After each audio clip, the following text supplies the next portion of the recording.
Hello guys, welcome back to my channel. Today's video is about the Technical Material Corporation TMC-PAL-1K. I believe, okay, here it is. This was manufactured, I'll give you this is the complete unit here. And of course originally it came with the exciter, but right now what I have, exciter is really difficult now and not very convenient for ham use. Even this is obviously not so convenient. It's pretty heavy. This has the power supply. This is the power supply. And this is the control unit. Plus, it also has the finals and the driver. The driver is not used in this. It's been a while. And this is the final actually. This has the power supplies and the control, and this is the final. The final sits in this. So this, I believe, was manufactured in 1966 or around that time, and in Ottawa, Canada. So this is a Canadian equipment. And I was told, and whatever information I got, and there is another person who's very well versed with the history of TMC. I'll give the link in the video, in the description, where people who do have TMC equipment, we have all posted our pictures and some write-up on that explanation.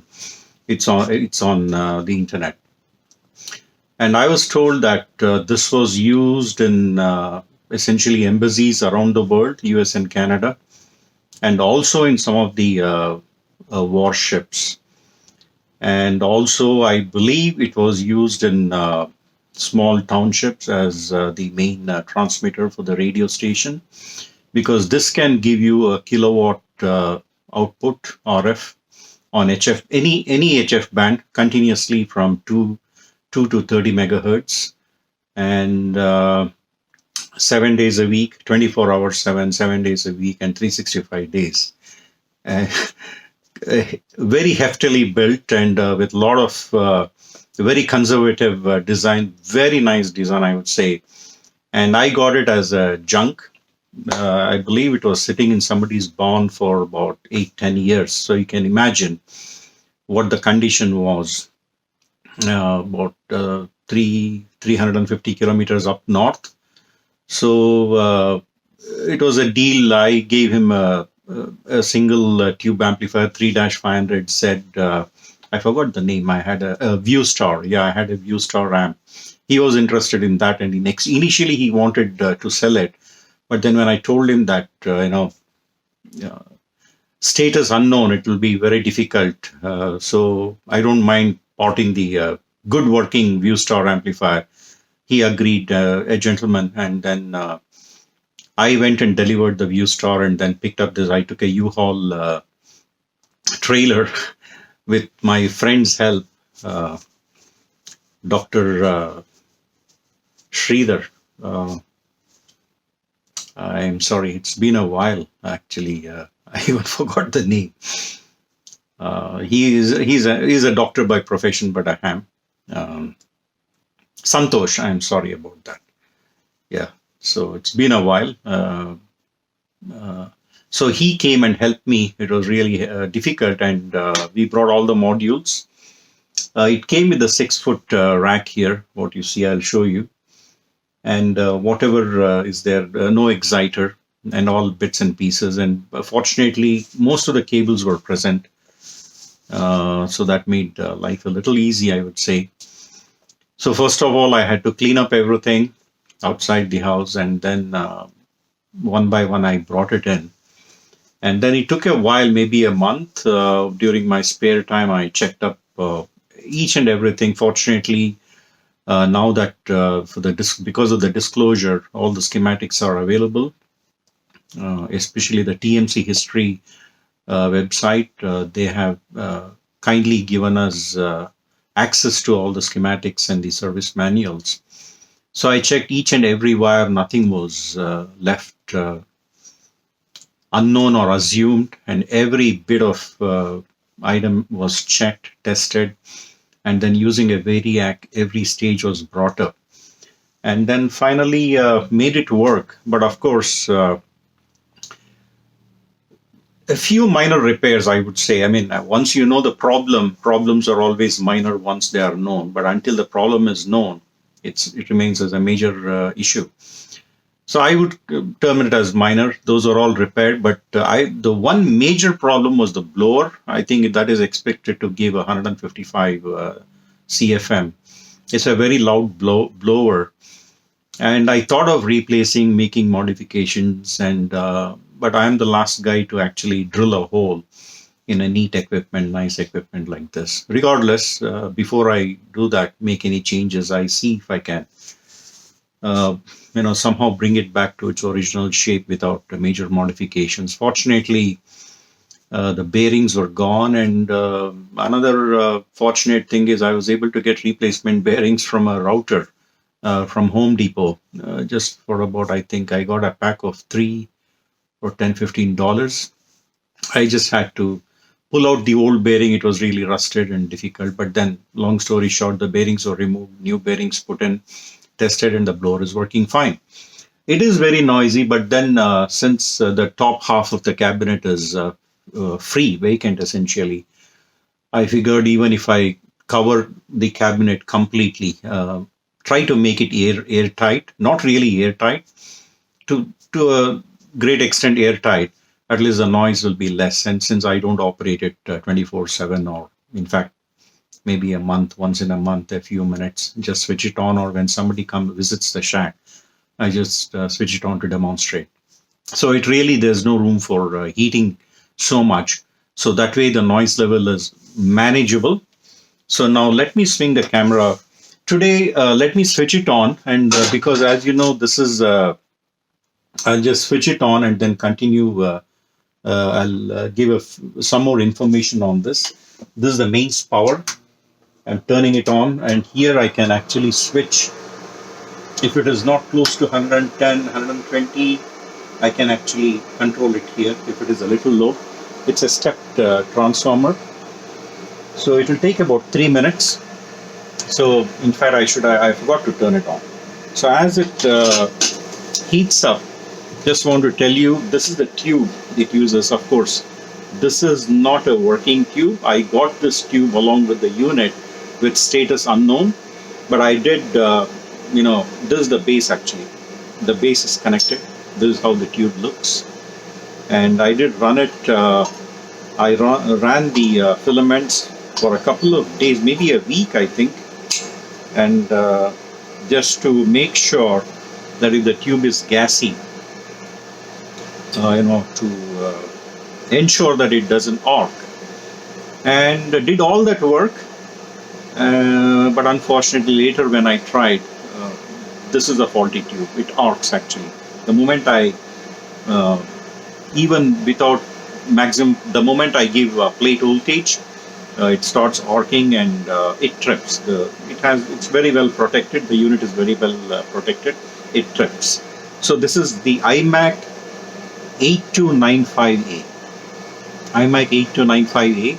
This is a tube. It's a 1 kilowatt plate dissipation, and plate voltage is 3000 volts and screen is 500 volts. And very difficult to get. Very, very difficult to get. But fortunately for me, the tube in the unit is a working tube, and I just kept this as for such demonstration. So this is the exact tube that is inside. You can see how big the tube is, the diameter, the cooling fans. This is the actual. You can see this is the diameter of the tube. This is the it's copper cooling fin. So this is a tube, and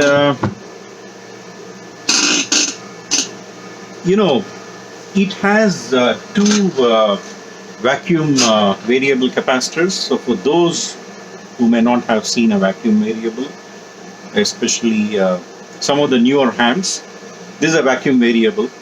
One terminal, the second terminal, and normally it is driven by a gear. And if you can see here, the inside part, if you notice, the inside part actually comes out or goes in. It's very, very, the movement is very little, so you may not be able to. In fact, it is coming out the other way. Now, when I turn it right, it is coming out. You can see that the inner part is coming out. So essentially it goes like that. And then when I loosen, it goes in. So that way it increases the capacitance now. And then the other way, when it comes out, it decreases. So this is a vacuum capacitor, like a vacuum flask. And it has two.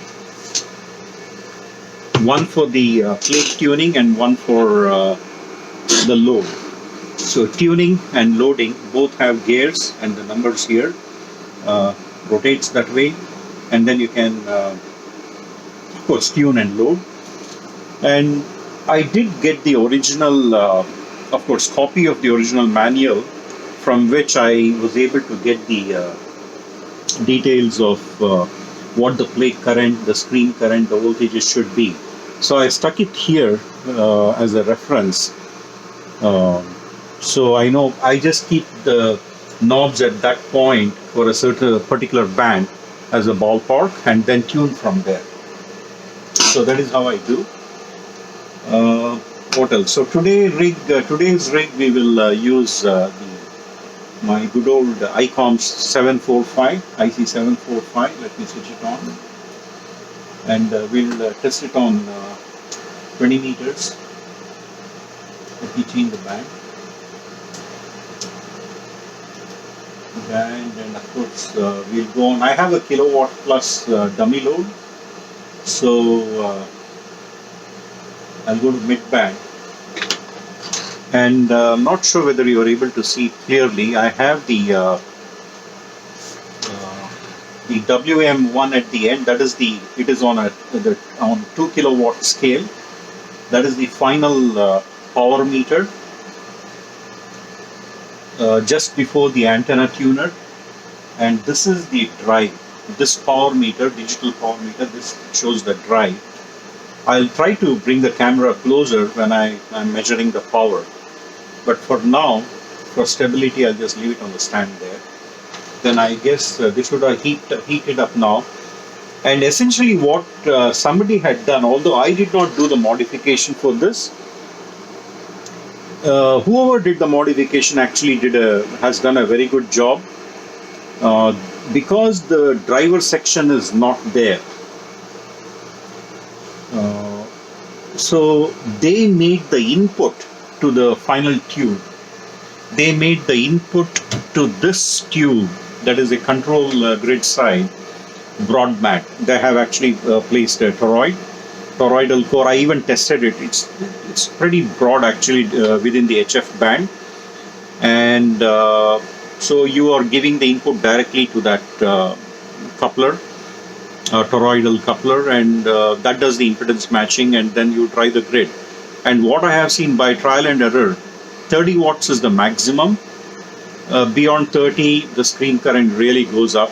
So that way, less than 30 watts, I get close to a kilowatt output. Essentially, I'm not really interested in getting the last ounce of watt from it. Just for fun, I wanted to try it out. It was, I would say, every child, every boy who has seen the ARRL handbooks would have always dreamt of working on such rigs. So same with me. And I was very excited when I got the opportunity to actually get this one. XWILE has been telling me to throw it out for a long time. It occupies the only thing is I have put it on a sort of a dolly. So it has wheels. It can take I think 2,000-3,000 kgs. So it is placed on that one by one, and the power supply is really good. Gives a solid 3,000 volts DC. I think it is rated at probably a better than 1 ampere. All oil-filled capacitors. It's really doing well. It was really difficult. I would say not more than difficult. It was risky actually. Bringing it up. One is the high voltage and capacitor conditions unknown.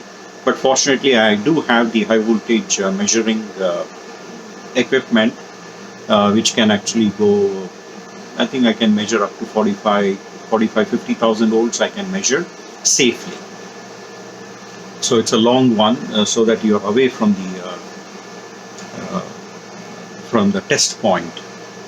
45,000 or 50,000 volts I can measure. So with that, I brought it, and I'm sure it would have heated up now. So the rig is on. We are on 14.160, and right now it is so you can hear the blower noise. So this is after totally enclosing everything. This is the sound I get. It's pretty loud. And let me see. I'll be going on the right now. It is on connected to the antenna. It's a dipole. I have two antennas, dipole and XP.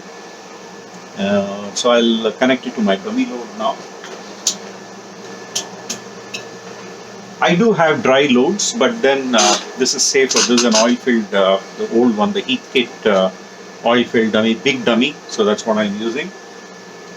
And let us see. Now I had already tuned it, but I'll just play around and then show you how the scales behave. And the PTT again, this is like the SB220 and the TL922. I think the PTT line is 100. It's a live line. It's 110 or thereabouts, 110 volts. So you should be careful how you switch that, how you control that using your solid state rig. So I have another stage of the small box that you see here. So this box is the relay box that controls the PTT for all the rigs and all the amps. I recently gave away my TL922. Just last week somebody came and purchased it from me. Very good condition, full output. So I do have the ICOM 1500, and along with that, so ICOM and PAL-1K, and I have a marine solid state 400 watts rig, which is mounted on the desk at the back. So I can switch all this using the relay box. So using that, now this radio is connected to the dummy load. It's all switched. And let me go to SSB and then see if it keys down. So we are in SSB now, and let me see if the PTT triggers, and that way we can see the idle current.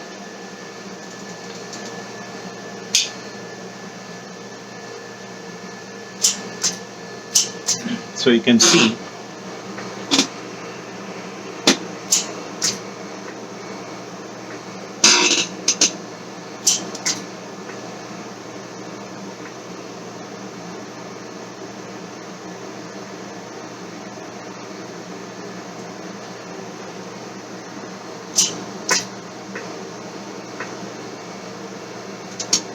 just making sure nothing else is on. So here we have the I think the Vox is on. I was wondering why it is triggering.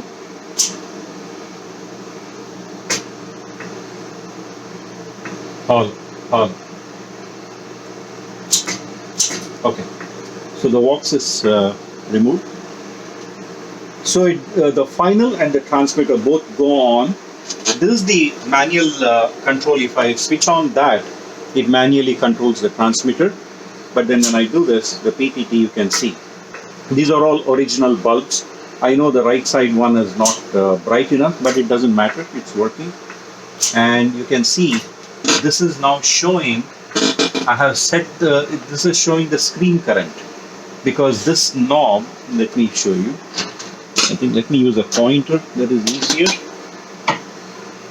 So this knob selects the meter, selects what we are measuring.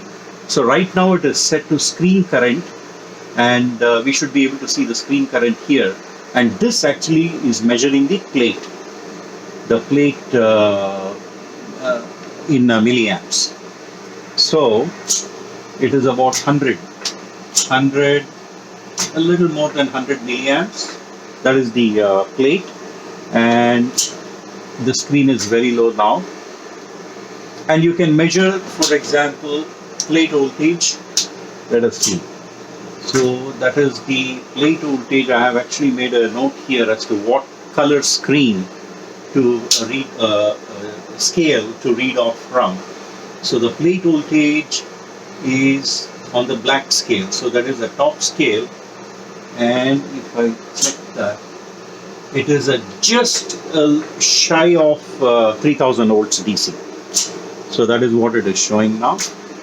And I can check screen voltage. Screen voltage will be again the black scale. It was already in screen current. This is current, so this is in voltage. So the screen voltage is the green scale. This is the bottom scale. So it should be around 500 volts. Yeah, it is very close to 500. It's between 40 and 60 divisions multiplied by 10. So it's close to 500 volts DC on the screen. And back to screen current. Because as some of you know, tuning is always the best when you do it with the screen current if it is available. Peak to the maximum screen current, of course keeping it within the maximum limits, and then the amp is in tune. So sometimes I use the screen current as well. So always this meter is on screen current, and this meter I keep it on, it's on plate current. So these are the two things I measure. So the PTT is working, and I know that it is already in tune, and PA band selection, everything is already done. So I won't get into that. So let me now feed in a signal. I'll first of all reduce the power output, the drive. I will reduce it to, at the minimum, this gives 745 gives about 20 watts. So it is at the drive is at the minimum. And let me go into CW mode. CW mode, switch on the walks.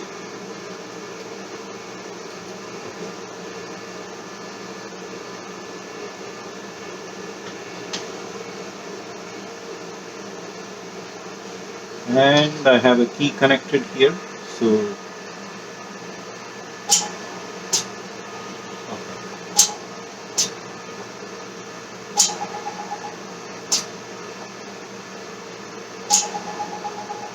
can see the amp there. But I need to tune it. It's already in tune, but just for the sake of this video, I'd like to tune it. But before that, let me remove the speed.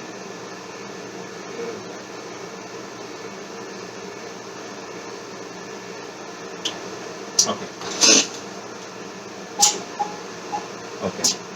Now, I think I better bring the camera a little forward so that you can see the meters close up.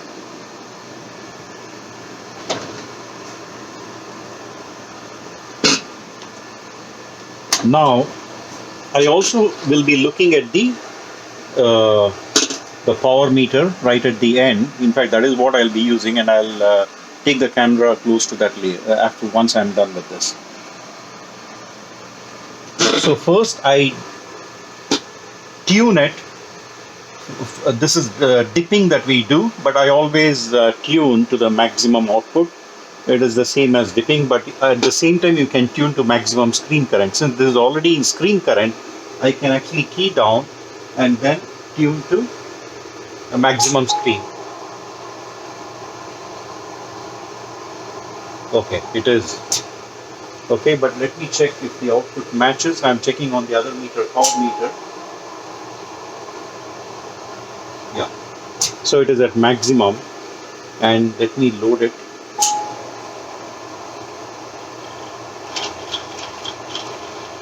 It's already tuned. So this is as simple as that. It's very easy to control. Since the voltage is a little high, I think I'll reduce it. I just reduced the output. This is the main supply, so it is tapped, and then I adjust it to 100 and just a little, about around 115 volts AC. So this is now tuned, and I can increase the drive, but now I'll take the camera. See, if I increase the drive, you can see the scale here. Then I'll take the camera on the other side to show you the power meter. So let me now increase the drive here. I'll increase the drive here and then see how the meters behave. And if there's any, well, a small touch-up is essential after that. Once you increase the drive, need to touch up the tuning and loading. So let me key down. Yeah, I should not go beyond 500 mils, and I have it in my chart here that screen current, where is that? Plate current, screen current should not go beyond, yes, 500 volts. Screen current should not go beyond 40 milliamps. I think I initially said the wrong thing, so it's 500 volts and 40 milliamps. So I can actually tune it now. You can see the screen needle here. I'm tuning it to maximum. Okay, and this one I should. This again, I'm looking at the power meter, so it is at maximum. So the screen here on the scale for that is the black scale, and we are about 20 milliamps, so we are still okay. I can increase the drive a little more. Okay, I have increased the drive, and I'll again peak it. Okay. Okay. Done. Let me increase the drive further. Right now the drive is just a little shy of. I can actually check the drive. The drive is 30 watts. 30 watts is the drive, and let me just increase a little more. No, that's what it will go beyond. So let me keep the screen current to less than 40 milliamps. So I think that is safe there. So let me again peak up the power.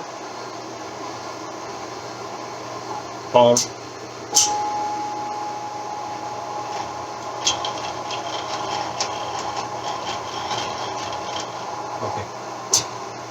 So it's all peaked up, and I prefer not going beyond this. I don't want to ruin this tube. So just for the sake of this demonstration, so we'll leave it at that. So the screen is around, okay, that's 30, less than 35 milliamps maximum. Yeah, maybe about 32 milliamps. That's the screen, and the plate is at maybe around 400 milliamps is the plate current. So that's where we are. Now I'll move the camera this side so that you can see the power output on the power meter. So now let us check everything is as is, and I can key it down, and you won't be able to see it.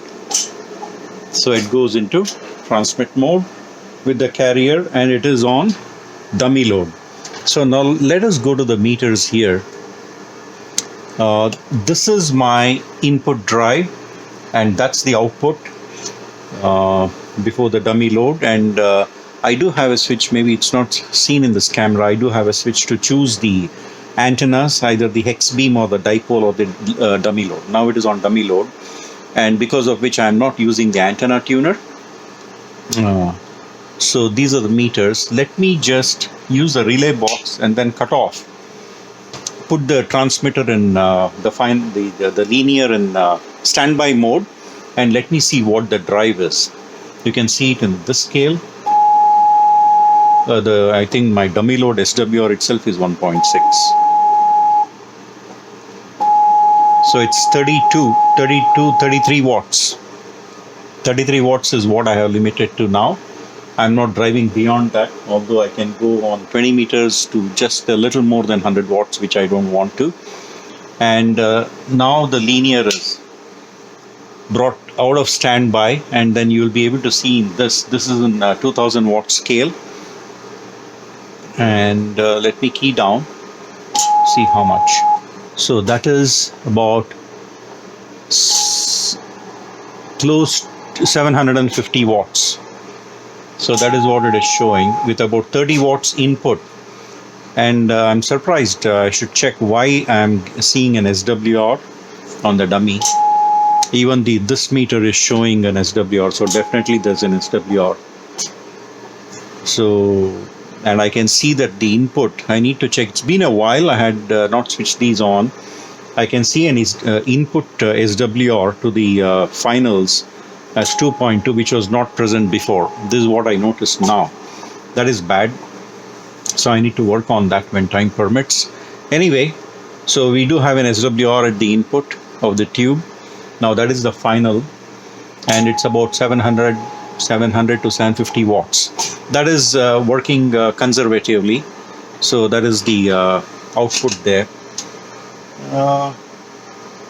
Anyway, it was fun using the working on this, and I did enjoy, learned a lot. Whatever we read about high voltages and all, you know, the theory is one thing, but then when you're really putting it to practice, you need to be very, very careful, and that's what I figured. So, but it was fun. Although I have actually worked on SB220s, the TL922s and all similar voltages, high voltages, 3 kV. But this one is the oil filled capacitors, and the size, the weight actually, it's pretty heavy. Moving it around is difficult. So all in all, enjoyed, learned a lot, and I hope it goes to a good home when the time comes. Definitely I need to move it out of the shack one of these days.